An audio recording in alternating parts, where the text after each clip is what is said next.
Tai gimė 1838 metais Varšuvoje, pasiturinčių žmonių šeimoje. Gal šiek tiek įdomesnis dalykas, kad manoma, kad galėjo būti kilęs iš Čekijos, gal ir iš Austrijos, bet jau, aišku, tėvai gyveno seniai Lenkijoje, Varšuvoje. Gimė 38 metais, metai prieš fotografijos išradimą, bet aišku, kad visas gyvenimas jo praėjo jau su fotografija. Nebuvo tokia kažkokia naujiena, kuri atėjo į jo gyvenimą vėliau.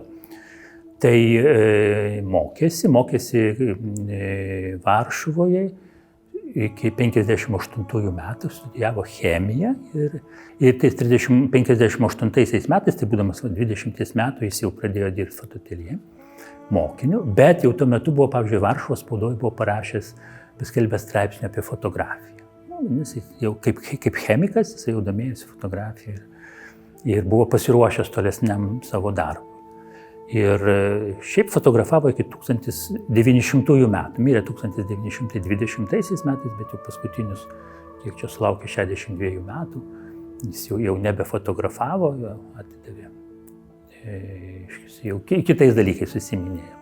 Bet per tą laikotarpį, per tuos čia 42 metus, nuo 58 iki 1900 metų jisai padarė be galo daug nuotraukų. Žinoma, pirmiausia, tai labai daug, užsiminėjo portretinę fotografiją, portretinės ateljė fotografijos studiją turėjo, kur daug kas fotografavosi pas jį.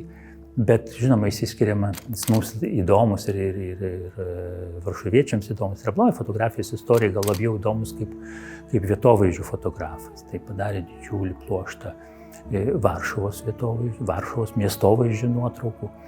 Fotografavo bendresnius planus ir atskirius pastatus ir ypatingus įvykius. Kas dar unikalus iš jo darbuose buvo tai, kad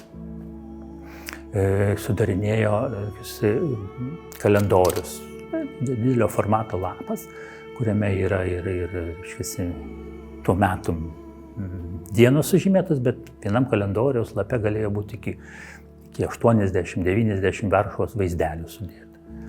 Tai žiūrėkit, kokia jo darbo apimtis yra, kiek jisai tų nuotraukų yra pridaręs. Tada dar viena įdomi veiklos sritis buvo, jisai buvo kviečiamas fotografuoti geležinkelio linijų, geležinkelio tiltų į geležinkelio linijų. Ir vienas iš tokių įvykių, kuris sieja su Lietuva, tai buvo tai, kad jis buvo 1871 metais pakviestas į Lietuvą fotografuoti tą progą, Kaišiadorių Liepojos geležinkelio vaizdų, jau tą nutiesus geležinkelį ir jo atidarymo proga greičiausiai sudarytas nuotraukų albumas buvo, manyčiau, padovanotas tiems geležinkelio linijos tiesimo vadovams, kapitalistams, kurie rėmė šitą linijos tiesimą ir taip toliau. Čia jau galima pereiti prie to, kad jisai po apsilankymo Lietuvoje 1871 metais dar kartą atvyko į Lietuvą ir šį kartą jau važiavo į Vilnių fotografuoti, sudaryti Vilniaus vaizdų albumą. Iki to laiko jis buvo sudaręs Varšuvos vaizdų albumą, 15 nuotraukų ir tikriausiai paskatintas to albumo aplankų, iš tikrųjų ne albumas, bet atskirų tokių kartonų aplankas. Tai va tos sėkmės paskatintas, greičiausiai jisai sumanė, kad galėtų sudaryti gražiausių Vilniaus vietovių, Vilniaus pastatų, panoramų nuotraukų albumą. Ir ilgą laiką žinojome kelias nuotraukas iš to albumo, kurios tuo metu buvo saugomos Varšuvoje netikėtai literatūros muziejuje, Varšuvos Adomo Mickevičiaus literatūros muziejuje. Bet nebuvo dar ilgą laiką aišku, kada jisai buvo apsilankęs Lietuvoje. Paskiau pavyko spaudoje rasti užuominą, paminėjimą, kad štai Brandelis 1875 metų vasarą ruošėsi atvykti į Vilnių daryti nuotraukų albumą. Dabar mes jau žinom, kada jisai buvo. Buvo žinoma 11, man atrodo, nuotraukų, bet viso albumo neturėjome.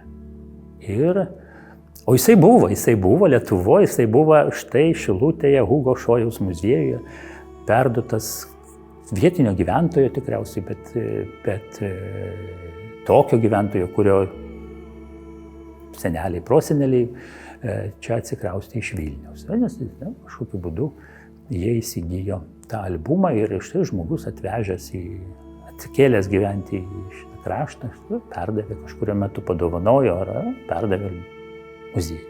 Čia gal kalbant apie albumą galima pasakyti, kad jame yra ir atskirų Vilniaus pastatų nuotraukos, svarbiausių pastatų, generalgubernatoriaus rūmai, bažnyčios, Onos bažnyčia, yra Petro ir Povilo bažnyčios vaizdai, yra Švento Jokūbo, Švento Rapolo bažnyčios vaizdai. Yra tokių bendresnių gatvių vaizdų, yra bendresnių panoramų, įvairių įdomesnių, tokių, jau seniau atrastų apžiūros taškų, nuo Tauro kalno, nuo sakysim, Užupio Vilniaus centro vaizdai. Ir yra taip pat įvairių Vilniaus gražių priemiesčių vaizdų. Tai ir Belmontas, ir Karlsbadas, ir Paupys, Paplauja, ir kas čia dar, Rasų kapinių priemiestis. Rasų priemiestis, kur matome ir kapinių nuotraukas, ir pavyzdžiui, Vilniaus vaizdą nuo kapinių pusės, iš Rasų priemiesčių.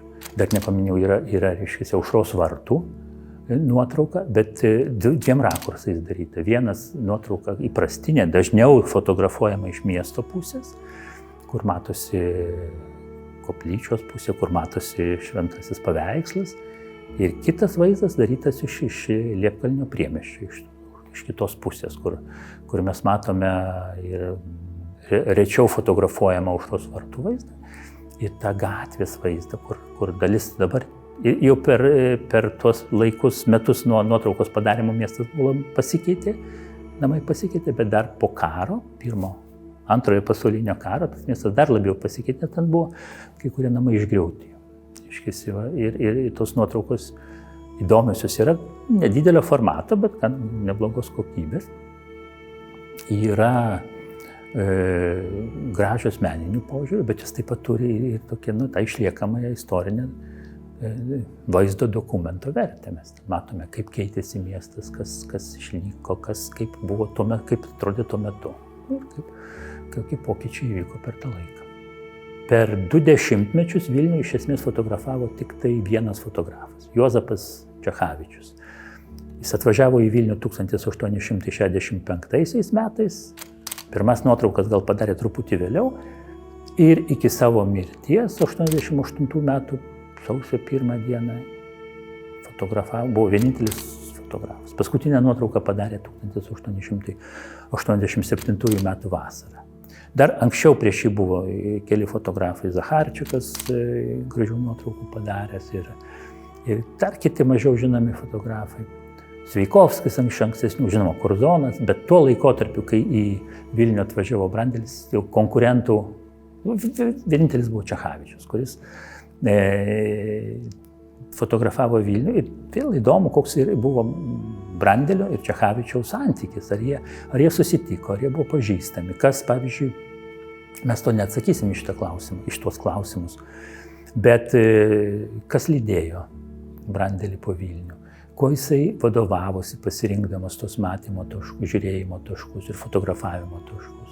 Bet mes žinome, kaip atrodė Brandelis tuo laikotarpiu, nes jis pats yra nusifotografavęs savo ateljė kelis savo portretus ir tai toks labai, nežinau, išsiskiriantis galbūt vyras su tokia didelė ilga, juoda barzda, nemažo ūgio. Tai buvo įdomu tikriausiai žiūrėti praeiviams ar kitiems vilniečiams, koks čia vyras eina. Nešasi didžiulį, nelabai didelį fotoaparatą, bet fotoaparatą su didžiulė, su tam tikrą palydą neša fotoaparatą. Ta fotolaboratorija, palapinė. Nes formatas, nuotraukų formatas yra gal net ir kraštinė, gal net 2 kartus mažesnė negu Čechavičiaus naudotų negatyvų. Tai jo nuotraukos yra mažesnio formato, mažiau įspūdingos dėl to, bet labai geros kokybės. Su mažesniu aparatu lengviau yra keliauti. Tas 20 kelias nuotraukas jis negalėjo padaryti per vieną dieną, nes nuotraukos darimas, įtraukiant ir negatyvo paruošimą, ryškinimą, galėjo užtrukti tikrai ne mažiau kaip valandą. Pusvalandį jau geriausiu atveju labai ir geras oras ir viskos aplinkybės susideda. O fotografuoti galėjo tik tai esant geram orui. Tai matyt, kad tas apsilankimas truko kelias dienas. Ir fotografavo kelias dienas. Ir ėjo per Vilnių kelias dienas. Ir mįslė lieka, kaip jisai suplanavo savo maršrutą, kaip jis atrado tas vietas, kurias fotografavo, kas jam patarė, nes galima žiūrėti, ką nufotografavo, ko nenufotografavo. Tikrai pačias svarbiausius objektus nufotografavo. Generalgubernatoriaus rūmai, Matosi universiteto, buvusio universiteto pastatai, katedrą nufotografavo, tas pagrindinės bažnyčias nufotografavo. Ir tus iš Vilniaus vaizdus iš įvairių tų panoraminių vietų, taškų. Tai mažai kas liko nenufotografuotų. Fotografuodavo Varšuvai, tai tokios gražios gamtos, aišku, jisai neturėjo. Varšuva yra plokščioji vietos, ten yra keli slėniai, upės vagos tokios atbrailos. Tai Vilniaus topografija jį turėjo pakerėti. Turėjo būti labai gražiai. Turėjo būti gražiai. Ir jisai fotografavo Vingio, pavyzdžiui, Nerytės Vingių. Arba Neries gal mažiau vaizdų, nes ten, sakysim, Žvėryne nufotografavo generalgubernatoriaus Vasaros vilą, bet yra daug Vilnios vaizdų. Ir Vilnios vaizdas iš Belmonto, 2 kadrai.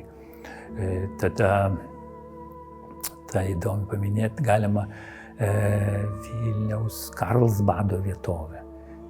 Gražiai upės Vingis, toksai gražiam tarp medžių, miškelėje teka upė.